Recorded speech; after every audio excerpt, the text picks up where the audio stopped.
इस कार्यक्रम के पुण्यार्चक हैं निवेदक सकल दिगंबर जैन समाज, सतना, मध्य प्रदेश। क्या समझ आ रहा है? नशा अगर ज्यादा रहता है तो आदमी उधर से निकलेगा, इधर से सुनते हुए चला जाएगा, और हो सकता है उसके मन में यह भी भाव आ जाए कि मेरे कान में एक भी शब्द पड़ ना जाए। ये मोह का जब अतिरेक होता है तब इस तरह का परिणाम उत्पन्न होता है। इस मोह की कमी होने पर ही आपको जो पृथक है वो पृथक दिखाई देगा, जो अपना है वो अपना दिखाई देगा।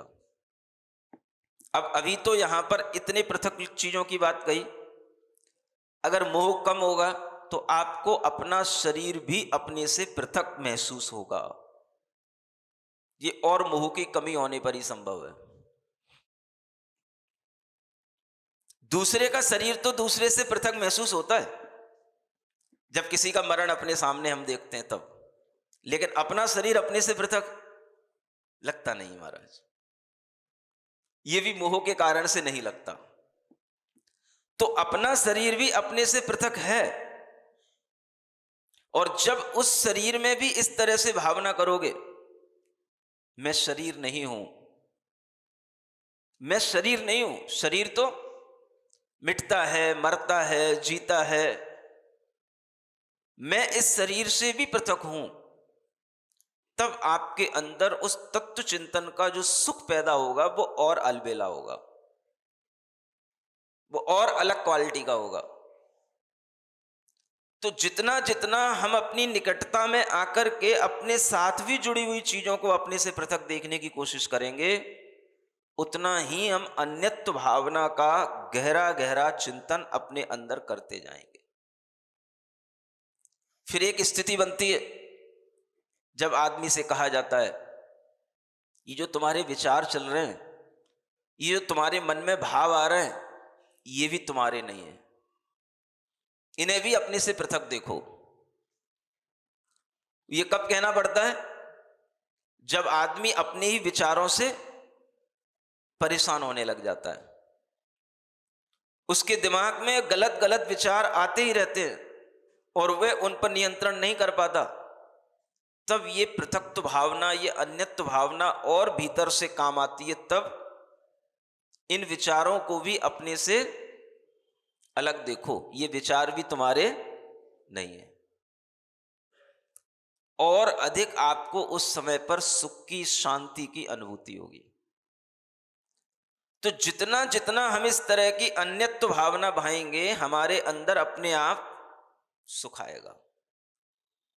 और हम इसीलिए नहीं भाते कि कहीं ऐसा ना हो कि बाहर का संयोग हमसे छूट जाए, तो उस संयोग न छूट जाए, उस मोह के कारण से हम अपने अंतरंग सुख की जो उपलब्धि है उससे भी वंचित रहे आते हैं। और यही वजह होती है आदमी तत्व चिंतन नहीं कर पाता, मोह चिंतन में पड़ा रहता है। और मोह के साथ चिंतन नहीं होता, मोह के साथ चिंता होती है। तो मोह की चिंता में पड़ा रहता है, तत्व चिंतन में नहीं आ पाता। इसलिए यहां कहा जा रहा है, इन सबको देखो, कैसे देखो? भूत बलि के समान देखो। ये भूत बलि क्या है?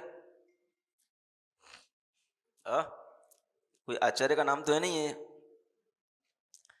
ये एक बलि का मतलब होता है,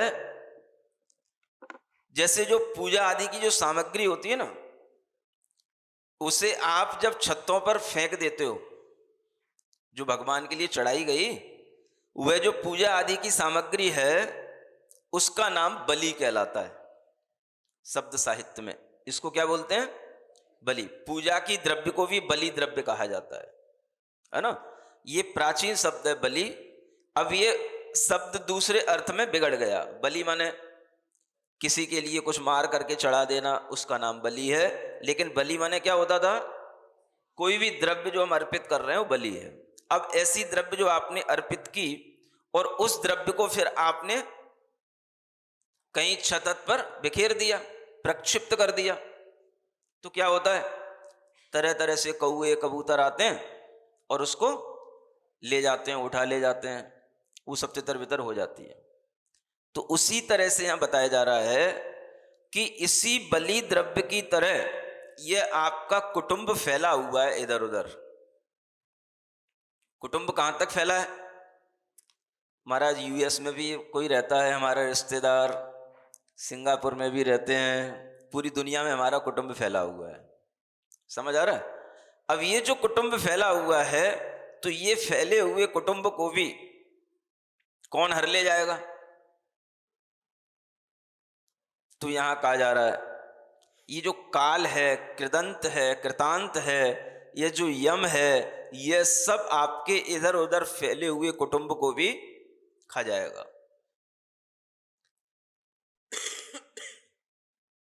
कैसे खा जाएगा? जैसे कबूतर आकर के कहीं के चावलों को इधर उधर बिखेर करके, जो बिखरे हुए चावल रहते हैं उनको उठा ले जाते हैं और खा जाते हैं। समझ आ रहा है? इसी तरह से आचार्य कह रहे हैं आपके लिए ये सभी कुटुंबी जन जो इधर उधर बिखरे पड़े हैं, ये सब अपनी अपनी तरह से काल के द्वारा हरण किए जाएंगे, लेकिन आप इनको अपना मान करके, अपने मोह की वृद्धि करके अपनी आत्मा को दुखी बनाते रहते हैं। ये विचार अगर आपके अंदर आए तो कुछ संस्कार नया पड़े और वही नया संस्कार आपके लिए सुख की प्राप्ति में कारण बने। ये नया संस्कार कहलाता है। और इस तरह का यह संस्कार डालने के लिए ही ये वैराग्य शतक हैं। अब ये भावनाएं, कभी अन्यत्व भावना, कभी संसार भावना। गाथा 47 में कहते हैं इस जीव के द्वारा भव भव में संसार के अंदर इतनी देहें मिली हैं कि अगर अनंत सागरों की भी संख्या बनाई जाए तो वो भी कम पड़ जाए। क्या सुना? इतनी देह इस जीव को संसार में भ्रमण करते हुए प्राप्त हो चुकी हैं कि वह अनंत सागरों के माध्यम से भी उसकी संख्या की पूर्ति नहीं हो सकती है। कितने सागर?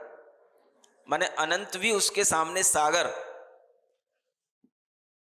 रख दिए जाएं और उन सागरों के जल की बूंदों को भी रख दिया जाए तो भी इतनी उन देहों की पूर्ति नहीं हो सकती। इतनी देहें छोड़ चुके हैं हम।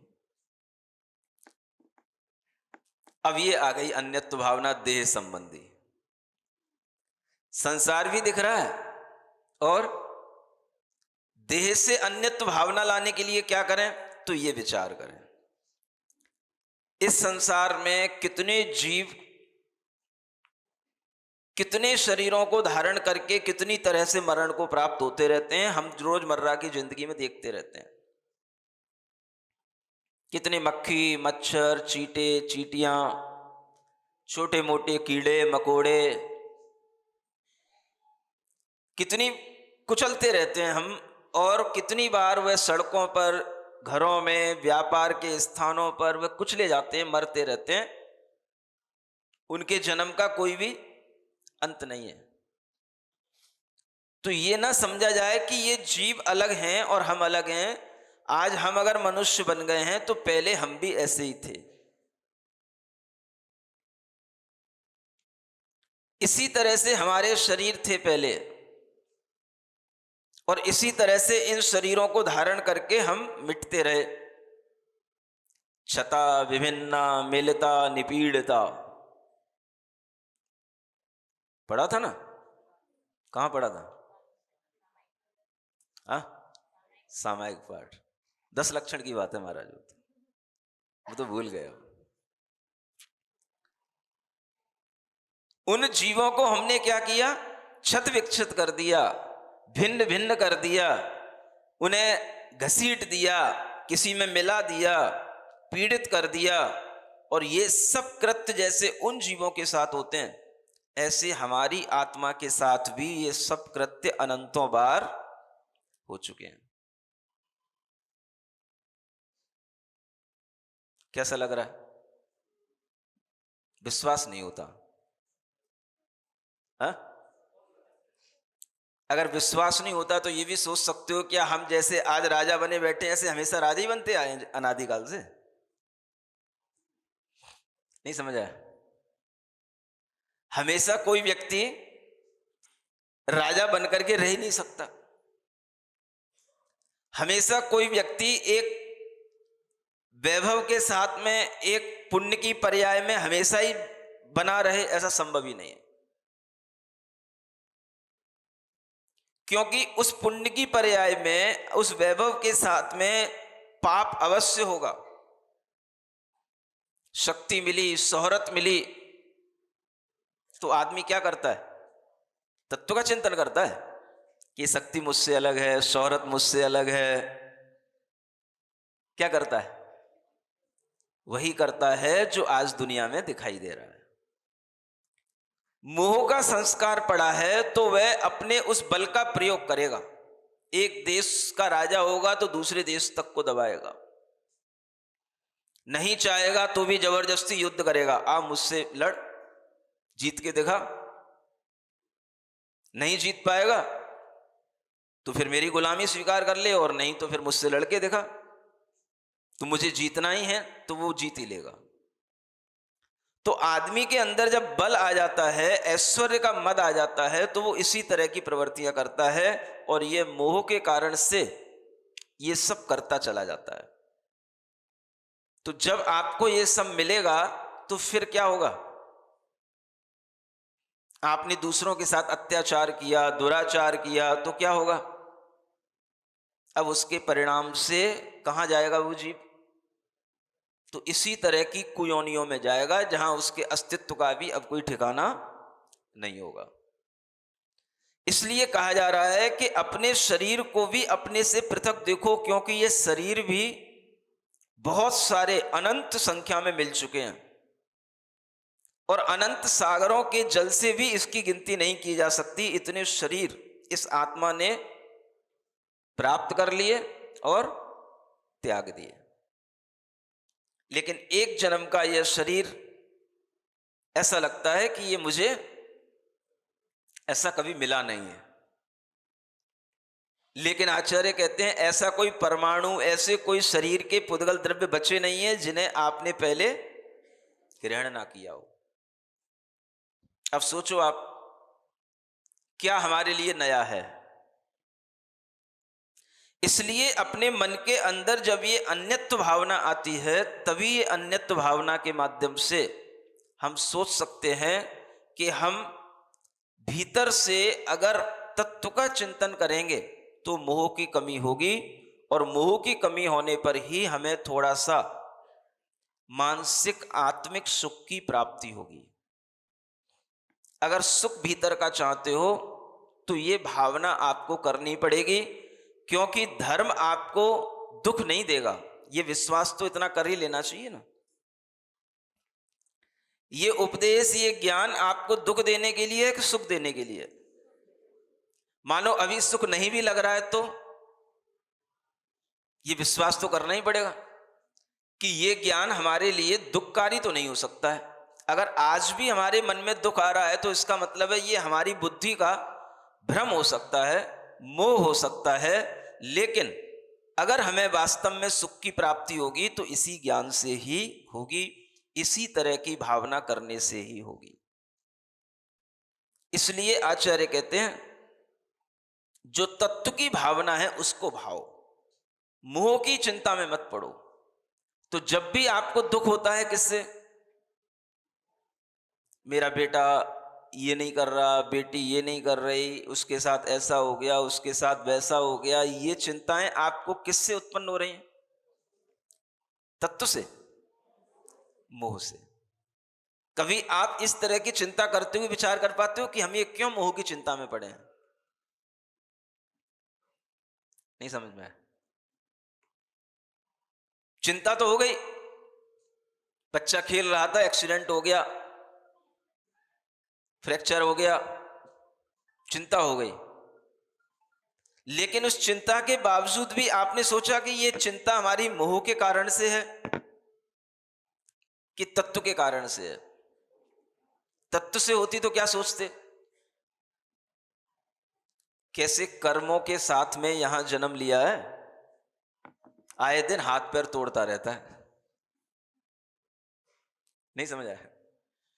कई कई बच्चे ऐसे होते हैं ना, जब से जन्म लिए हैं तब से दवाई खाया जा रहा है, डॉक्टरों के पास ही ले जाना पड़ता है, ठीक ही नहीं रह पाता है। तो आपके लिए मोह तो आ रहा है, और मोह से आप खूब चिंता करके अपना समय अपना पैसा सब खर्च कर रहे हो, लेकिन कभी क्षण भर भी ये चिंता नहीं करते कि देखो कहीं ऐसा तो नहीं, ये जीव जो हमें प्राप्त हुआ है, ये जो हमारा पुत्र आदि बनकर के हमें प्राप्त हुआ है, ये हमारे पिछले कर्मों के कारण से हमें कष्ट देने के लिए हुआ हो, और इसके भी कर्म ऐसे हैं जो इसको भी कष्ट दे रहे हैं। ये विचार आ जाए तो क्या कहलाएगा? ये तत्व चिंतन कहलाएगा। और रोते रहना, महाराज दुनिया का कोई ऐसा डॉक्टर नहीं बचा, कोई ऐसा हॉस्पिटल नहीं बचा जहां हम इसको लेकर के ना गए हों, ठीक नहीं हो रहा, ठीक नहीं हो रहा, और रोने लग गए। तो ये क्या हो रहा है? समझ में आ रहा है कुछ कि नहीं आ रहा? हाँ, तो मोह हमें सुख दे रहा है कि तत्व चिंतन सुख देगा? अगर हम किसी क्षण ये विचार कर पाए कि देखो हम चाह रहे थे हमें पुत्र प्राप्ति हो, पुत्र तो हो गया, लेकिन जब से हुआ है तब से लाखों रुपया बर्बाद हो चुका। हमने कमाया था मेहनत से, और कितने लाखों रुपए हम इसके इलाज में लगा चुके हैं, और अभी तक ये ठीक भी अभी तक भी नहीं हो पा रहा है। तो आपके मन में कभी क्षण भर ये विचार आ सकता है क्या कि देखो ये संयोग हमारे लिए भी दुख का कारण है, और इस जीव के लिए भी कितने कर्मों का उदय है कि ये खुद भी दुखी हो रहा है, और हो सकता है पिछले जन्म में हमने इसको दुख दिया हो, इसलिए इस जन्म में ये हमारे साथ उत्पन्न होकर के अब ये हमको दुख दे रहा है। ये सब मोह का कारण है, और ये सब मोह के कारण से ही इस तरह की यह दुख की परंपरा चलती है। ऐसा अगर क्षण भर में विचार आ जाए तो, और दुख बढ़ जाएगा, रोने लग जाओगे, क्या होगा? मतलब कि हम शांत होना या रोना नहीं चाहते, ऐसा भी नहीं चाहते। हमें अच्छा क्या लगता है? रोना ही अच्छा लगता है। किसी के भी पास जाओ, अपनी पीड़ा कहो और रोने लग जाओ, इसी में अच्छा लगता है। अगर तत्व चिंतन में अच्छा लगेगा तो क्या होगा? रोना भी छूट जाएगा, शांति रहेगी, जो भी हो रहा है उसे आप देखोगे, जितना आप कर सकते हो उसे आप करोगे, लेकिन उसके कारण से परेशान नहीं होगे। आपको भीतर से सुख मिलेगा कि नहीं मिलेगा अगर तत्व का विचार करोगे तो हमें दुख हो रहा है तो हम ये जानकर के भी कि नहीं ये दुख नहीं है, मोह के कारण से हमें दुख भी दुख जैसा नहीं लगता। हम रो रहे हैं, दुखी भी हो रहे हैं, लेकिन फिर भी हम सुखी होने की भावना कर ही नहीं रहे, और जो सुख होने की भावना है उससे हमें डर लग रहा है। ऐसे समय में तत्व चिंतन, वो तो डॉक्टर के यहां अंदर ऑपरेशन थिएटर में पड़ा है, वेंटिलेटर पे पड़ा है, और हम क्या करें? बाहर बैठे बैठे रोएं, तब तो अच्छा लगेगा। चार लोग खड़े होंगे आसपास तो उन्हें लगेगा कि हाँ यहाँ इसको अपनी बेटी की चिंता है। और अगर कहीं वो तत्व चिंतन करने लग गई माँ, नहीं समझ में आया, उसको भी डर लगने ही लगेगा कि लोग क्या सोचेंगे। सोचो, बेटे का अंदर ऑपरेशन चल रहा हो और आप बाहर खड़े हो, तो आप तत्व चिंतन करोगे कि मोह के कारण से चिल्लाओगे, रोओगे? क्या अच्छा लगेगा आपको बताओ तो? गले में दर्द होने लगा मेरे।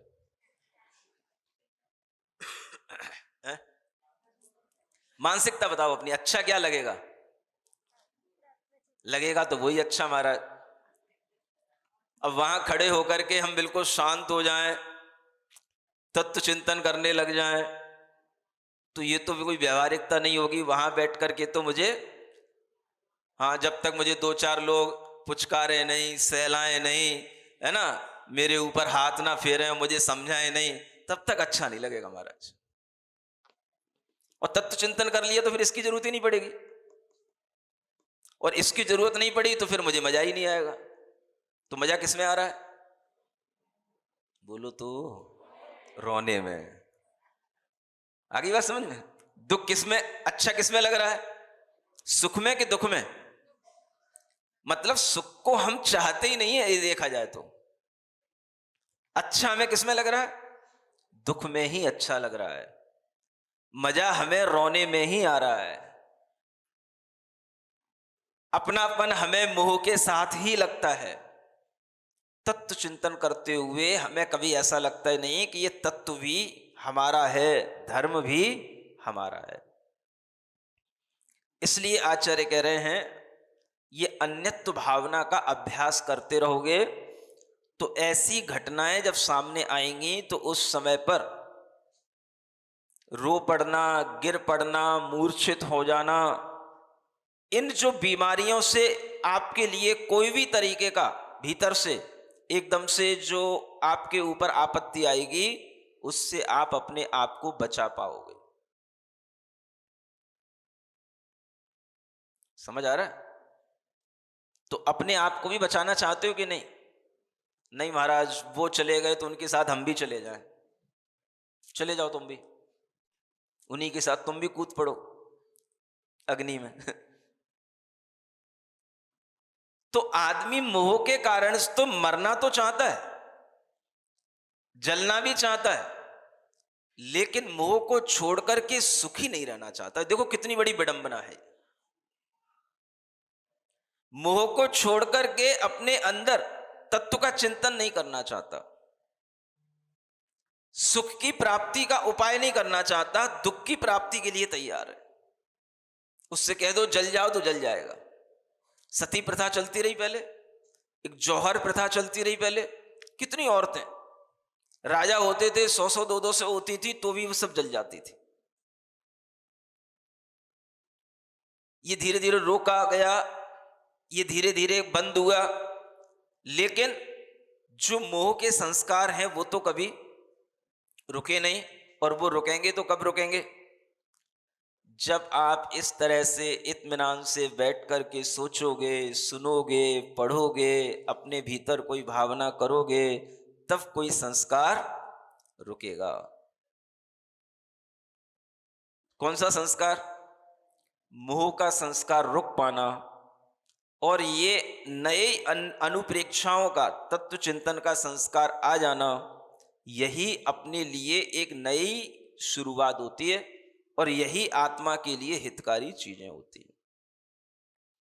इसलिए यह विचार आपके अंदर आना चाहिए कि मेरा शरीर भी कितनी बार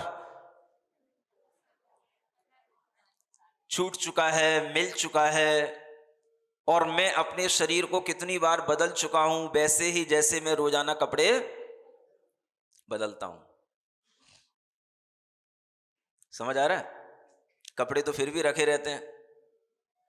महाराज नियम है हमारा 40 जोड़ी कपड़े रखने का, लेकिन पहने तो एक जोड़ी है, तो 39 जोड़ी तो रखे हुए हैं। अब ये शरीर तो रखे हुए मिलेंगे नहीं, ये तो कहां गए? कहां गए? सब इसी मिट्टी में मिल गए। इसलिए इन शरीरों के प्रति भी अगर हम थोड़ा सा अपनी अंतरात्मा में देखने की कोशिश करें तो हमारा इस शरीर से भी मोह छूट सकता है। इस तरह के विचार करने से ही शरीर के मोह में कमी आती है। जब शरीर के मोह की कमी नहीं होगी तो आपका कभी भी समाधि मरण नहीं हो पाएगा। आप समाधि मरण की भावना कर ही नहीं पाएंगे, क्योंकि मोही जीव कभी भी समाधि मरण नहीं कर सकता है। एक अच्छा जन्म के साथ में तत्व चिंतन करते हुए मरण को भी अच्छा बनाना मोह की वृद्धि के साथ नहीं होगा, मोह की कमी के साथ होगा। तो एक बार जब इस तरह से कोई अच्छा कार्य जीवन में हो जाएगा तो बस यही जिन शासन में जन्म लेने का सबसे बड़ा लाभ है। और जिन शासन में जन्म लेने का क्या लाभ है? दुनिया में किसी भी धर्म में, संप्रदाय में जन्म ले लेते। जिन शासन में जन्म लेने का लाभ क्या है? तुम शासन से अमेय जीव, शिव गए जाए जय हैं सदैव। कहां पढ़ते थे? कोई विनती है ना, दर्शन पाठ। हाँ, मतलब हे भगवान, आपके शासन को सेवन करते हुए, आपके शासन में जिन लोगों ने अपने जीवन को लगाया, आपको समझा, आपको पढ़ा, तो क्या हुआ? अनेक जीव इस संसार से मुक्त हो गए, हो रहे हैं और आगे भी होते रहेंगे। ये किसकी महिमा? ये सिर्फ और सिर्फ जिन शासन की महिमा। और किसी शासन में आप इस जन्म मरण के चक्कर से छूट नहीं सकते हो। ये सिर्फ इसी शासन में सिखाया जाता है। इसलिए ये भावनाएं तभी आती हैं जब हमने कुछ पहले समझा हो, तत्व ज्ञान हुआ हो, जिन शासन की कितनी बड़ी महिमा है। तुम शासन से अमेय जीव, अमेय माने अपरिमित जीव, जिनकी कोई संख्या नहीं है, अनंत अगर सिद्ध हुए हैं तो सिद्ध कैसे हुए? इसी शासन में अपने आप को पूरे के पूरे डुबो करके, इसी तरह के तत्व चिंतन करते हुए, इसी तरह से अपना जीवन, कई जीवन गुजारते हुए अपनी आत्मा को इस संसार से मुक्त कर लिए। तो ये जिन शासन की महिमा ये कहलाती है। ये आपको अन्यत्र और कहीं चीजें ये नहीं मिलेंगी। इसलिए ये जिन शासन की महिमा में ही ऐसी वैराग्य की बातें आती हैं। बाकी दुनिया में तो आप किसी भी शासन में देख लेना, सब जगह राग की बात मिलेगी, वैराग्य की बात आपको किसी भी धर्म में नहीं मिलेगी। वैराग्य के नाम पर आपको बस यही कहा जाएगा, हाँ भाई ठीक है, घर में रहकर के भी विरक्ति से रहो, इसी का नाम वैराग्य है। लेकिन विरक्ति से रहें तो कैसे रहें, क्या सोच करके रहें, ये ज्ञान कहीं पर भी नहीं मिलेगा। और ये ज्ञान हमें तीर्थंकरों ने बहुत अच्छे ढंग से दिया है। 12 भावनाएं हैं। किसी भी एक भावना में आप अपना मन लगाओगे तो आपके अंदर विरक्ति का भाव भीतर से आने लग जाएगा। इसलिए कहा जाता है, हमेशा भले ही हम दुनिया में सब लोगों के साथ रह रहे हों, लेकिन हमारा लक्ष्य तो ऊंचा ही होना चाहिए। ऊंचे का मतलब हमें कहां जाना है? कहां जाना है? कौन से स्थान तक पहुंचना है? उस स्थान तक पहुंचना है, उस स्थान पर जाना है जहां पर पहुंचने के बाद में इस आत्मा का जन्म मरण नहीं होता। इसको कहते हैं लक्ष्य ऊंचा करके चल। क्या सुना? लक्ष्य ऊंचा करके चल, बंदे सफर में, पथ बताते मील के पत्थर मिलेंगे। क्या सुना? लक्ष्य ऊंचा करके चलोगे तो क्या मिलेगा? अपने आप तुम्हें रास्ते मिलते चले जाएंगे। एक बार निवेदन तो करो कि महाराज हमें भी मोक्ष मार्ग पर चलना है, फिर देखो आपको कैसे अपने आप मील के पत्थर मिलते चले जाते हैं, अपने आप आपकी गति बनती चली जाती है। कोई निवेदन ही नहीं करता। इतने दिन हो गए, बस आते हैं, बैठते हैं, सुनते हैं, हंसते हैं, तालियां बजाते हैं, ओ मरम नमः, चले गए। समझ आ रहा है? तो ये भावनाएं इसीलिए हैं, लक्ष्य ऊंचा करके चल बंदे सफर में, पथ बताते मील के पत्थर मिलेंगे, मुश्किलों से गुजरने की आरजू में, मुश्किलों से गुजरने की आरजू में, शूल भी ये फूल से बनकर खिलेंगे। जो हमारे सामने मुश्किलें हैं वो सब दूर होंगी जब हम उनको जीतने की इच्छा करेंगे। तो ये सब हमारे सामने जो कांटे की तरह है वो सब फूल की तरह होने लग जाएंगे। इसलिए ये भावनाएं ऊंची भावनाएं। लक्ष्य ऊंचा करके चल बंदे सफर में, पथ बताते मील के पक्षियों सा उड़ सदा आकाश में। चांद तारे राह के दीपक बनेंगे, चांद तारे राह के दीपक बनेंगे। लक्ष्य ऊंचा करके चल बंदे सफर में, पथ बताते मील के भावनाओं पर हमें विश्वास ऐसा, भावनाओं पर हमें, हम स्वयं भगवान से जाकर मिलेंगे, हम स्वयं भगवान से। और जब कष्ट आए तो उसके लिए भी 2 लाइनें उसमें लिखी हुई हैं। मेरी खिदमत में कोई हाजिर न हो, मेरी खिदमत में कोई, कष्ट में भी हम नहीं कुछ भी कहेंगे, कष्ट में भी हम नहीं। लक्ष्य ऊंचा करके चल बंदे सफर में, पथ बताते मील के। इसलिए ऊंची ऊंची भावनाएं करो, ऊंचे ऊंचे विचार करो, ऊंचे लक्ष्य बनाओ, तब जाकर के इस संसार के दुखों से मुक्ति मिलेगी। बोलिए ओम अरहम, ओम अरहम। सभी कार्य की सिद्धि से तू पहले इसको बोल। ओम अरहम, ओम अरहम, ओम अरहम बोल।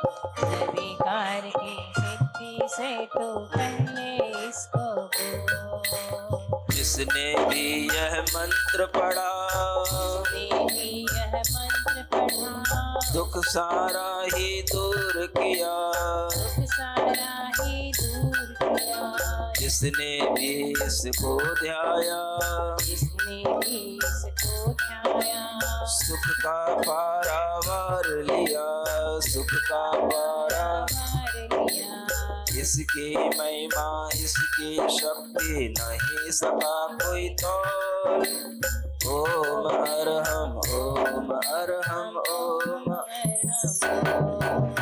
सभी कार्य की सिद्धि से तू पहले ओम अरहम नमः, ओम अरहम नमः, ओम अरहम नमः, ओम अरहम नमः, ओम अरहम नमः,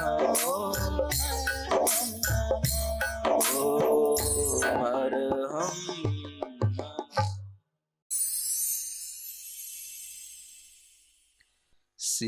सिरिजिणवाणी जग कल्याणी, जग जन मदतम मोहरी। जनमण हारी गढ़हर हारी, जम जरा भव रोग हरी। तिथ्य राणम दिव्य झुणिम जो पड़ई सुणई मय्ये धारई। राणम सौख मणंतम धर्य, सासद मोक्ष पदम पावई, सासद मोक्ष पदम पावई।